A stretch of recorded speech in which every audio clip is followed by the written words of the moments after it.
స్వర్ణ, హారతిచ్చి సీత వాళ్ళని లోపలికి తీసుకెళ్ళు. అది హారతి ఇవ్వటం ఏమిటి? ఇస్తే తప్పేంటే? కడుపుతో ఉన్న పిల్ల దిష్టి తీస్తుందా? నువ్వు లోపలికెళ్ళవే. ఎవరు హారతిచ్చినా ఇవ్వకపోయినా నాకు ఈ ఇంట్లో స్వతంత్రం ఉంది. నా చేతులేం చచ్చిపడలేదు. నా కొడుకు కోడలికి హారతిచ్చి నేనే లోపలికి పిలుస్తాను.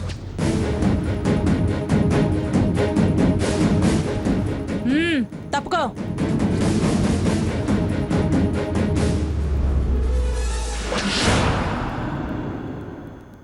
ఇద్దరు ఇంట్లోనే ఉంటే ఇక పాకిస్తాన్కి భారత్కి యుద్ధం జరిగినట్టే రోజు ఇల్లు దద్దరిల్లిపోద్దంతే. మనకేమన్నా వర్కౌట్ అవుద్దేమో చూద్దాం. ఈ యుద్ధాన్ని రోజు కళ్ళారా చూడాలంటే ఎట్టగప్ప ఎలాగలాగ మంగమ్మ గారి కాళ్ళు పట్టుకుని ఈ ఇంట్లోనే సెటిల్ అవ్వాలి. మా మాటకు మీరిచ్చే విలువిదేనా? మాకు ఇంట్లో ఉన్న స్థానం ఇంతేనా? వీడు ఈ గడప దాటితే నేను ఇంట్లో ఉండను.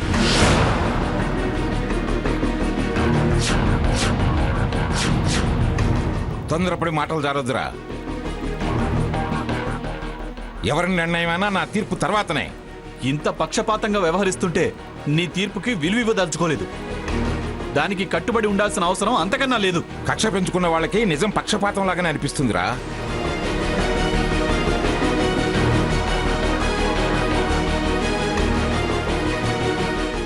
తాతయ్య, ఆపుతావా? నన్ను అవతలికి వెళ్ళమంటావా? లోపలుంటేనే నాకు విలువిచ్చిన వాడివి అవుతావు. ఇచ్చిన విలువకి చేసిన మేలు చాలు.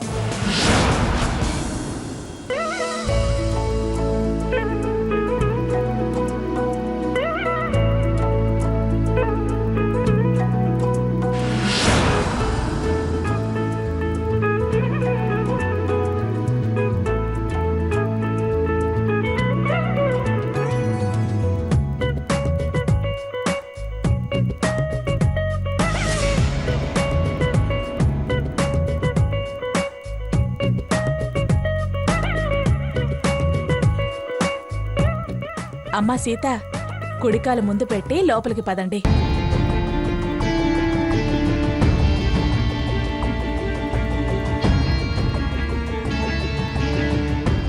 సాకేత్, సాకేత్.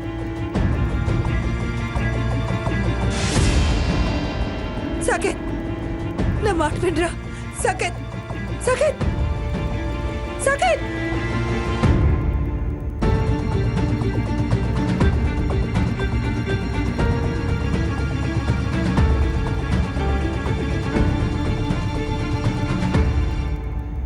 ఏ మూట కట్టుకుంటావే నువ్వు?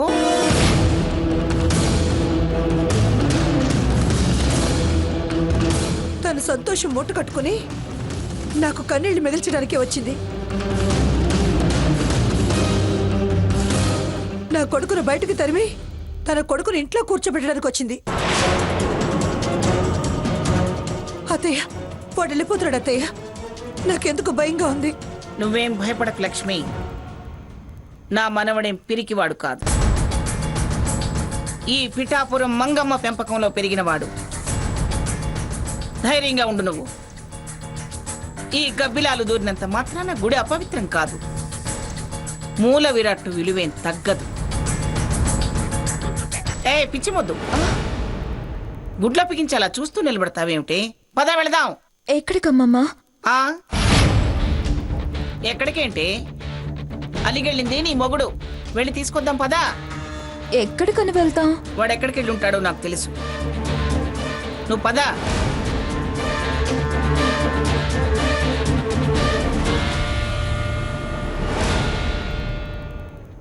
రండమ్మా, కుడికాలు ముందు పెట్టిరండి.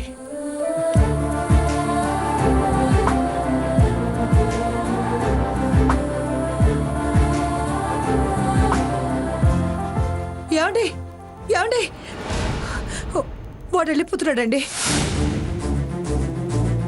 మనం కూడా వెళ్దాం పదండి. నేనిప్పుడు వచ్చినా వాడికి కోపం పెంచిన వాడినే అవుతాను. ఇంతేనా వాడి మీద మీకున్న ప్రేమ? ఈ పరిస్థితుల్లో నేనేం చెప్పినా మీరు నమ్మరు. మంచివాళ్ళు మంచివాళ్ళు అని అందరినీ నమ్మాను.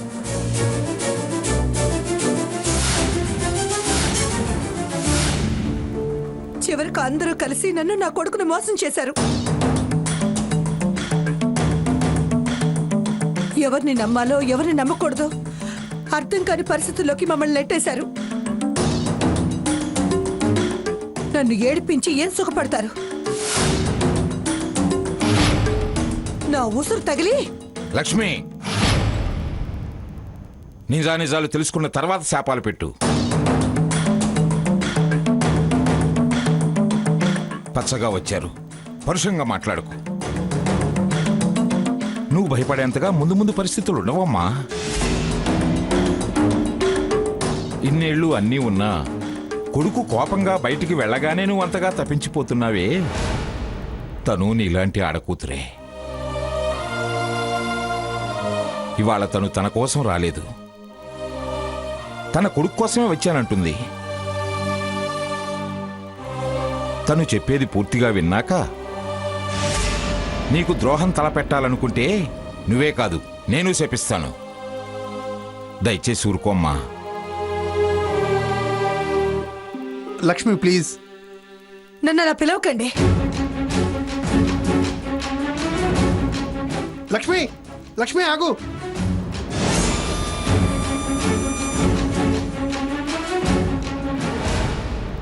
మ్యాటర్ చాలా ట్విస్టింగ్గా ఉందా.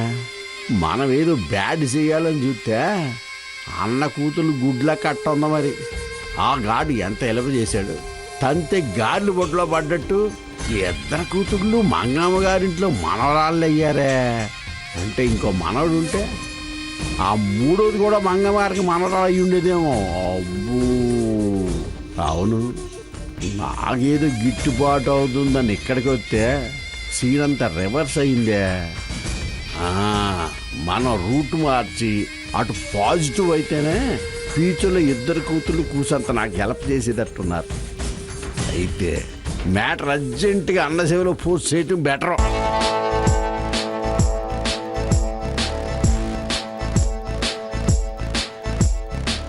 అమ్మో, ఇక్కడ మాట్లాడితే వీళ్ళంతా వింటారేమో.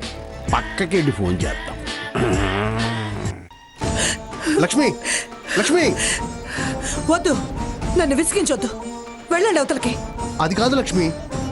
వద్దు, అలా పిలవద్దు అని చెప్పానా? అది కాదు ఇది కాదు సారీ అంటూ నాకు నచ్చ చెప్పే ప్రయత్నం చేయకండి. 25 ఏళ్ళు దాటిందిగా. మొహం మొత్తి వదిలించుకోవడానికి దారి వెతుక్కున్నారు.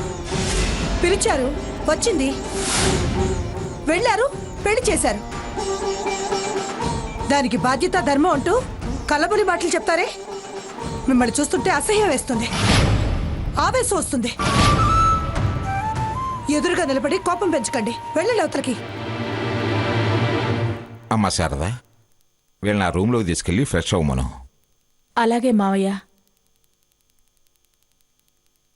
చేసిన ద్రోహం తలుచుకుంటే నన్ను నేను కంట్రోల్ తప్పి ఏదైనా చేస్తే మీ ఆశలు అడే ఆశలు అవుతాయి. వెళ్ళండి ఇక్కడి నుంచి. పాత పెళ్ళం ఫ్రెష్ గా మళ్ళీ రీఎంట్రీ ఇచ్చింది. కొత్త కాపురం వెలగబెట్టండి. చేతికందరు కొడుకొచ్చాడు. మీకు కాలం కలిసొచ్చింది. నన్ను కాలం వెక్కిరించింది. వెళ్ళండి ఇక్కడి నుంచి. లక్ష్మి, నీ మాట నీదే కానీ నా మాట పట్టించుకోవా? ఇంకా ఇంకా అబద్ధాలు వినే ఓపిక నాకు లేదు. నేను ఇంతకాలం నా కొడుకు కోసం అన్ని భరిస్తూ వచ్చాను.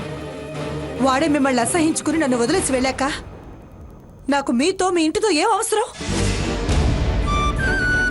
ఏ బంధం ఏ సంతోషం ఆశించి మీతో సర్దుకుపోవాలి? పొడిచిన వెన్నుపోటుకు మందు రాస్తారా?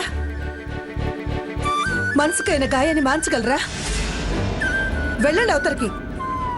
మనసుకి ఆలోచించే అవకాశాన్ని కూడా ఇవ్వకపోవటం తాను పట్టిన కుందేటికి 3 కాళ్ళు అనే తత్వంతో సమానం. బయటుండి ఎంత మెట్ట వేదాంతమైనా చెప్పొచ్చు. పీకల్లోతు కూరుకుపోయి ఉన్నదాన్ని నేను. సమస్య వచ్చినంత వేగంగా పరిష్కారం అవదమ్మా. అలా అయితే అసలు అది సమస్యే కాదు. నీ భయాలేవి నిజం కాదని నేను గ్యారంటీ ఇచ్చాను. మీ అత్తయ్య గారు కూడా హామీ ఇచ్చింది. సీత, ఎందుకలా నిలబడి ఉండటం? కూర్చోండి. మనం ఇక్కడి నుంచి వెళ్ళిపోదాం అత్తయ్య గారు. ఏమ్మా, గుమ్మంలో వాళ్లతో అన్న మాటలు వినలేదా? మిమ్మల్ని ఇక్కడికి ఎందుకు తీసుకొచ్చానో కూడా అర్థం కాలేదా? వెళదామంటున్నావు. నాకిక్కడ ఉండాలని అనిపించటం లేదు. మంచితనం పాలు ఎక్కువ కాబట్టి నీకు అలా అనిపిస్తోందమ్మా. కష్టాలు పడ్డావు కదా అందుకే ఇలా ఆలోచిస్తున్నావు. నేను కష్టపడిందాన్నే. న్యాయం కోసం నేను ఈ దారిలో నడవాల్సొచ్చింది. కాస్త ఓపిక పట్టమ్మా. ఎవరి పలకరింపులో లేవని ఫీలై నువ్వలా అంటున్నావు. కానీ ఇది నా అత్తారిల్లు. నా కోడలిగా ఇది నీ అత్తారిల్లు కూడాను. కాదను, కానీ పాపం అత్తయ్య గారు. అయినా నువ్వు ఇంకా ఆ భయంలోనే ఉండటం అర్థంలేనితనం అవుతుంది. హామీలు గ్యారంటీలు సంతోషాన్ని తిరిగిస్తారనే నమ్మకం నాకు లేదు. వచ్చింది మామూలు సమస్య కాదు, నన్ను నా బ్రతుకుని ప్రశ్నిస్తున్న సమస్య. అవతల నా కన్న కొడుకు కోపం వచ్చి వెళ్ళిపోయాడు. ఇక నేను ఎవరి కోసం బ్రతకాలి? వాణ్ణి తీసుకురావడానికి వెళ్ళింది పిఠాపురం మంగతాయారు. నువ్వు వాణ్ణి గురించి భయపడాల్సిన అవసరమేమీ లేదు. వచ్చిన వాళ్ళ గురించి నీ బతుకు గురించి ఆందోళన చెందాల్సిన అవసరం అంతకంటే లేదు. వాళ్ళు ఈ ఇంట్లోంచి వెళ్ళేదాకా నాకు మనశ్శాంతి లేదు. వాళ్ళు పూర్తిగా బయటపడేదాకనైనా ఓపిక పట్టడం ఈ సమయంలో చాలా అవసరం. అది పంతానికి వెళ్ళే ఇంత దాకా తెచ్చింది. నువ్వు ఇప్పుడు పట్టు విడుపులు లేకుండా ప్రవర్తించి ఇంకా జటిలం చేయొద్దు. వాళ్ళతో నేను మాట్లాడతాను. నన్ను నమ్మకపోతే నిన్న ఆ దేవుడు కూడా రక్షించలేడు. అంటే బెదిరిస్తున్నారా? వాస్తవం చెబుతున్నాను. ఇలా అపార్థం చేసుకోవడమే మానమంటున్నాను. తర్వాత నీ ఇష్టం. ఎంత తేలిగ్గా చెప్పేశారు మావయ్య. నా ఇష్టమా అంటే ఉంటే ఉండు పోతే పో అనేగా అర్థం. నేను అలా అనటం లేదమ్మా లక్ష్మి.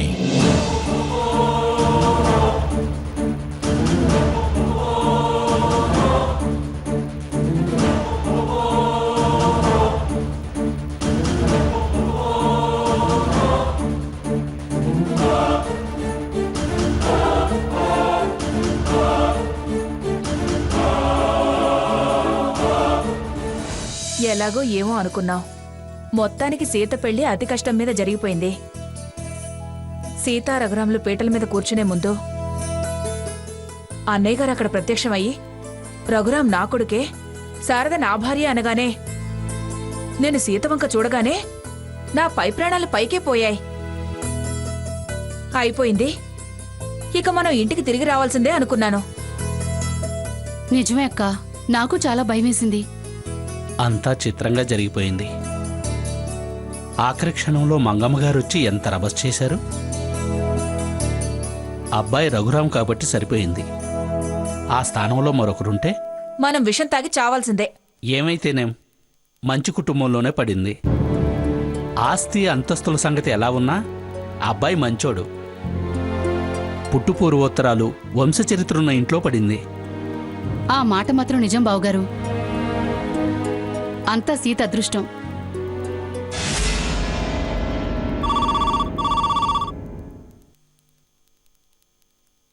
హలో అన్నయ్య, నేను రాధాకృష్ణని మాట్లాడుతున్నా. తెలుసులే గాని ఏమిటి? ఏంటి తెలుసా? అప్పుడే ఈ విషయం అంతా నీకు తెలిసిపోయిందా? అక్కడ విషయం ఇక్కడ విషయం ఏమిట్రా? నేనన్నది నువ్వు రాధాకృష్ణ అన్న విషయం తెలుసు అన్నాను. ఓ అదే, అసలు విషయం తెలిసిపోయిందేమో అనుకున్నాను అన్నయ్య. ఏమిట్రా విషయం విషయం అంటూ టెన్షన్ పెడుతున్నావు? మళ్ళీ ఏం జరిగింది? జరిగింది మామూలు విషయం కాదన్నయ్యో. నేనన్నది నువ్వు రాధాకృష్ణ అన్న విషయం తెలుసు అన్నాను. ఓ అదే, అసలు విషయం తెలిసిపోయిందేమో అనుకున్నాను అన్నయ్య. ఏమిట్రా విషయం విషయం అంటూ టెన్షన్ పెడుతున్నావు? మళ్ళీ ఏం జరిగింది? జరిగింది మామూలు విషయం కాదన్నయ్యో. అసలు ఏం జరిగిందంటే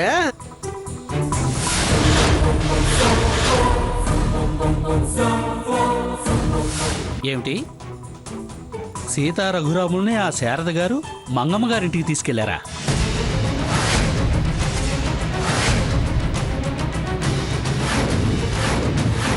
జరిగిందంతా చెప్పిన తర్వాత తీసుకెళ్లారా అని అడుగుతావేంటన్నయ్య? రావటం కాదు, ఆర్తనిచ్చి ఇంటి లోపలికి కూడా తీసుకెళ్లిపోయారు.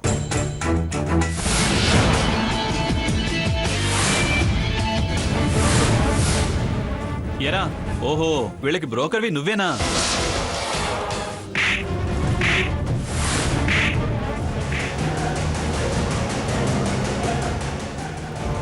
పిఠాపురం వారసుడు, నా కన్న కొడుకు, జడ్జి జగన్నాథం గారి మనవడు, మంగమ్మ గారి పెద్ద మనవడు. చివర్లోనే సీను సుఖాంతం కాల. అంటే ఏముంది, వీళ్ళు లోపలికి వెళ్ళారు, ఆ సాకేత్ బాబు బయటికి వెళ్ళిపోయాడు.